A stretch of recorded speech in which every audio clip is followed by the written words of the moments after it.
you know, a skin-tight Lycra bodysuit with balls all over you that you stick to everything. You're supposed to be making out with Leia Sadu and you're banging foreheads on cameras. Same with Mads. And then Hideo will go, okay, pick up the baby doll and cry. And you're like, what about? And then he's like, look up, a whale. Hi, I'm Norman Reedus. I'm playing Roleplay, the BAFTA Roll the Dice game. All right, here we go. Ooh, we got Daryl Dixon. This probably the most satisfying role I've ever played. Being on television for that long, you really get a chance to like drop these little seeds and watch force sort of trees sort of plant up around you while you're playing it. This one was crazy because I went to what do you call it in California when you go and look for new TV shows, because I'd never done that before. What's that called? Whatever. So I go to LA. I'd never been on TV before, really. You know, they give you all these scripts. You read these scripts, you go in and you meet all these producers and studios or whatever to be in these TV shows. And they're all cop shows. They're all buddy doctor shows, like all this stuff. And then this one called Walking Dead pops up. And all my agents are like, no, not that one. That's a mistake. Give me that back. And I was like, this is the only one I'd watch out of all of these. Then the auditioning process starts. But I kept going in and reading my brother on this, Merle's lines. And they were like, oh, well, Micro Rooker's playing that part. And I'm like, why do I keep auditioning for this part? I do that a couple more times. I go back to New York and then I get a call to come in and read more Merle lines. And Frank Darabont wrote the part for me based on my audition. But this, through the years, has been my most satisfying job. I'm still doing it. 14 years of Walking Dead in Georgia. Now I'm in Europe shooting a spinoff called Daryl Dixon. Season 3 in Spain's about to come out. We just released season 1 and 2 from France. And now I'll go back to Spain when I'm done with this press junket and start season 4 of this. So it's by far my favorite job I've ever done. I just like the evolution of the character. My very first day on this show, some of the cast have already been doing press junkets, so there was already like a clique there. There was like Andy and John and Sarah and Frank Darabont touring the world, talking about this new show. And I kind of came in on the 3rd episode as this like weird redneck. Everyone was kind of like, what's the new guy gonna do? The first scene, they give me these squirrels that are hanging from the string and I'm supposed to throw them at Rick Grimes. And I'm like, do you want like a lasso throw? You want like an under? And like, I'm just trying to figure it out. The very first scene is this big one and they tell me they handcuffed my brother to a roof and all this stuff, and the cast themselves were all kind of just staring at me, and I'm walking down here and I turn around, I look and I see all the cast, like, what are you gonna do, new guy? Everything kind of came like I had a chip on my shoulder, like everything kind of came out of the side of my face, and I'm like, oh, that's who he is. All these people hate him, well, he hates you too, and if he's gonna square up to you, he's probably gonna fight you. But it all kind of came out of the side of my face, and I ran with that. And as the show progressed, the group would, you know, they'd find a dead body and I'll be talking about a dead body. And then they'd look to me, what do you think? And I'm like, oh, let me get down here. Let me get in the scene here with you guys. And the character itself, especially after Merle dies, you know, he kind of squares up to you now. And when he talks to you, and he never lies, ever. There's no reason to lie. But when he talks to you, he sort of had an opportunity to go from this guy, like, everybody hates me and I hate you, to like be on his own 2 feet and be his own man. And especially after Merle died, they had written me to be a racist, to take drugs, just to sort of be mini Merle. And I asked the writers, can I come from a place that's more like Al-Anon and not so much Alcoholics Anonymous? Can I come from a place where I grew up with racism and I was embarrassed of who I was? And I didn't like my home and I didn't like my family and I was ashamed of all of this. So once Merle dies, it gives me a chance to sort of stand up and become my own man, right? To my benefit, to the character's benefit, to the writer's benefit for letting me do this, it gave him an opportunity to become this hero. And that, you know, they're always writing me in these like hero moments and shooting me from, you know, and I'm like, guys, I don't mind being the hero. I just don't want to know I'm the hero, you know? So it's, I like you can tell, I put a lot of work into this character, and people keep saying like, when are you gonna stop? And I'm like, I have to end it right. I've put way too much work into this character to just wave to a drone goodbye. So I want to give Daryl Dixon his what he deserves. So yeah, so I'm still doing this. Should I do another one? Yeah. Here we go. Ballerina, Daniel Pine. This has been a blast working on this movie. I mean, I'm a big fan of the John Wick movies. Keanu and I are friends. We've done some motorcycle stuff together. I think I first met him at a stoplight, right? Which is cool. Anna's so good in this movie. And I was actually shooting Daryl in France when I saw Blonde. I went to a private screening with Gaspar Noé and the director of Blonde, and he was talking about the making of the movie, and I was like, wow, she's such a ballsy actress. Like, there was one performance that Renee Zellweger did of she played Liza Minnelli. And I was so blown away by that performance. And Anna's performance in Blonde reminded me of that performance. And I was like, those two roles are like better than any guy movies I've seen lately. And like, they're just so fucking like punk rock. They just went for it. So I knew that going into Ballerina, she was going to be great in this movie because she's just balls out. And I'd worked with Lynn before, and I texted Ken and I'm like, dude, I'm in the John Wick. Am I working with you? What's up? He's like, you're in it? And I'm like, how do you not know that I'm in it? You know, and so that was funny. But yeah, it's been a real blast. They were like, I got to set, first of all, I'm jet lagged. I'm from France to Prague or wherever the hell it was. And they're like, oh yeah, you're doing this barefoot. And I'm like, well, this is like a really sharp, pointy room. Like, what's exploding around me? They're like, this column's exploding. This is column. We're gonna throw you through this book thing. I'm like, okay. And then they're like, oh, you have no shoes. And I was like, okay, all right. I was like, who's got the Advil, right?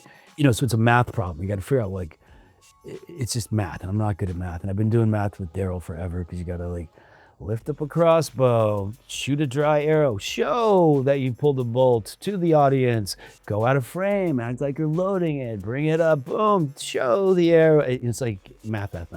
So I'm getting my math down and everything. And I look over at Lynn and I was like, I've been in this hotel room for what, like a month or two? Like, with my daughter and the ice cream and all this stuff happening. I was like, what I think we should do is we should paint my toenails.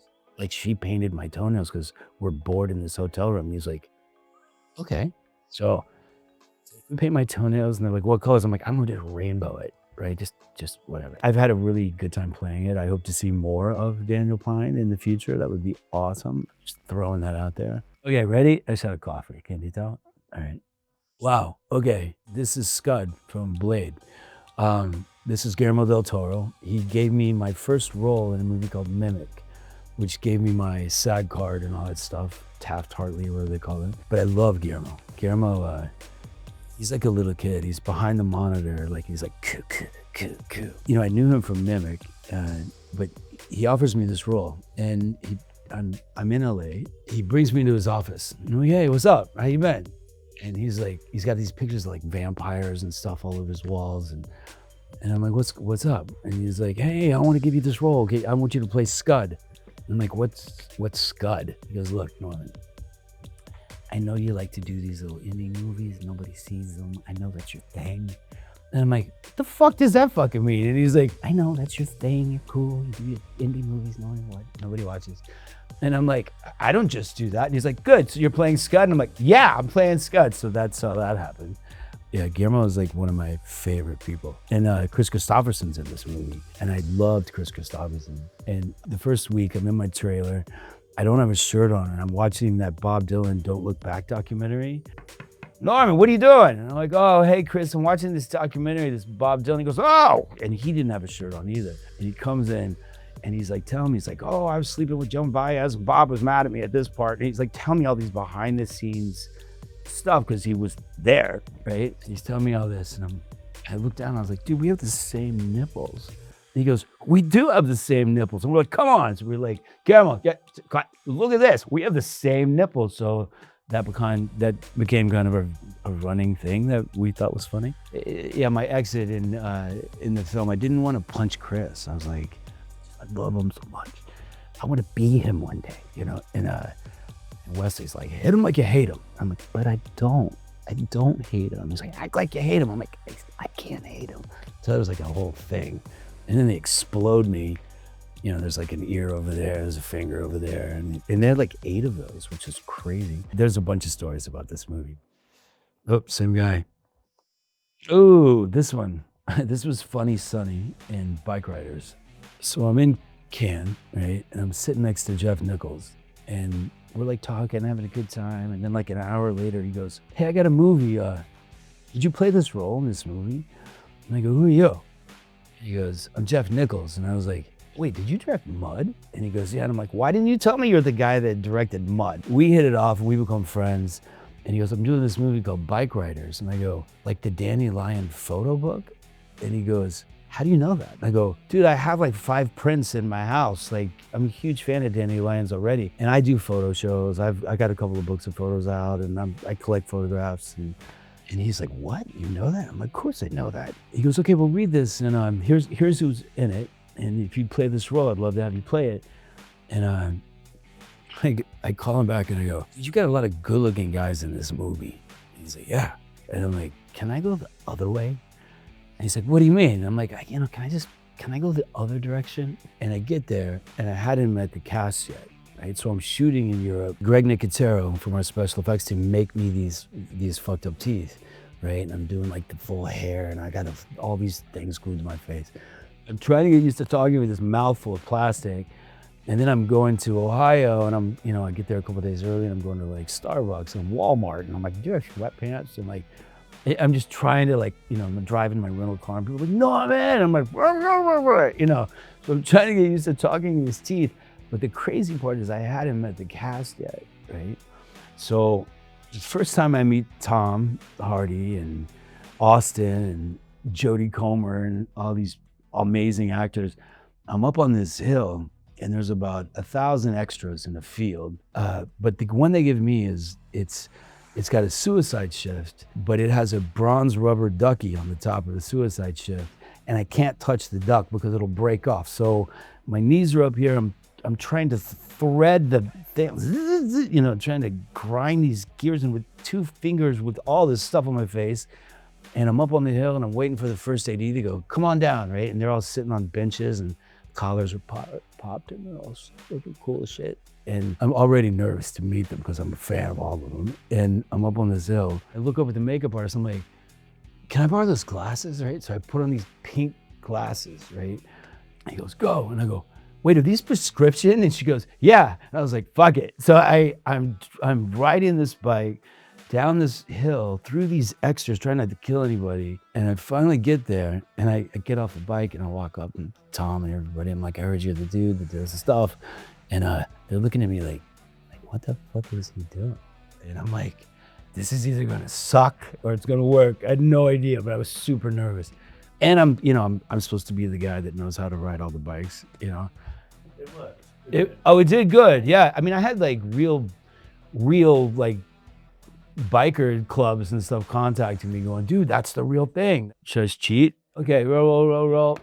Murphy MacManus, Boondocks Saints. This is a crazy story. So every actor in Hollywood was trying to play this dude at the time. The director had a record deal. There was these auditioning processes for this, and every actor you can think of was trying to get this role. Way bigger people than me, and I'd done like maybe 2 movies at this point. Troy really wanted me to do the movie, and this was a roller coaster. Like, it was insane. I remember going to Blockbuster right back when it was Blockbuster, and they had walls of Boondocks Saints. Like, it was insane. And they told me that its DVD out-rented Titanic, right? It's a movie we made for $7 million. The Columbine shooting happened with trench coats and shotguns, and nobody would buy the movie because we had shotguns and trench coats. And so Troy Duffy rented out 2 theaters for it to play in for the crew. So then the rumor got out, oh, it only made 2 theaters. It didn't make any theaters. He rented out those theaters. He didn't sell tickets, but it made hundreds of millions of dollars off of just word of mouth alone, which is crazy. We did a part 2. I didn't really love part 2, I'll be honest with you. It didn't have the same thing. And we are making a part 3 with different people. It's got money behind it and like some power. And Sean and I have been going back and forth with the group, and there's a script that's really close right now. So part 3 is coming out, which is fucking great. And then the last one, Stranding. I can go back to Guillermo on this because Guillermo called me and said, hey, look, there's a dude named Hideo Kojima. He's gonna call you, just say yes. And I said, what does that mean? He goes, why are you such an asshole, Norman? Just say yes. And I'm like, what? And so I go to San Diego Comic-Con. Hideo shows up with a group of people and he's got an iPad and he's working on a game that's not this. And he wants me to be in this game. And they made a trailer for it. And I think that clip is still on some people's PlayStations, which go for like $10,000 if you can find them on eBay. I don't know. Death Stranding was the game that he did to replace PT.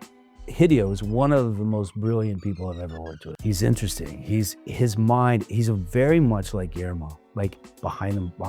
They have the same sort of little kid enthusiasm that's like really infectious. Like you just want to be around them all the time. Walking down the streets with Hideo Kojima is like you're walking down the streets with Elvis in Tokyo.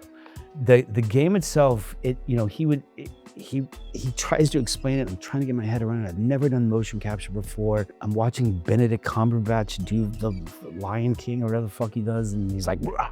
I'm like, oh shit, he's way better at this than I am. And then I found out they couldn't use any of it because his hands coming in between his camera. You know, it's skin-tight Lycra bodysuit with balls all over you that you stick to everything. You're supposed to be making out with Lea Seydoux and you're banging foreheads on cameras. Same with Mads. And then Hideo will go, okay, pick up the baby doll and cry.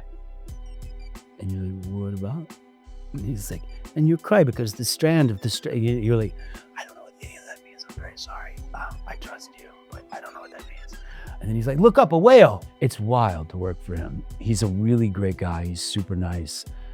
He's become a really good friend of mine. He used to have a deal with Konami, and that relationship went south.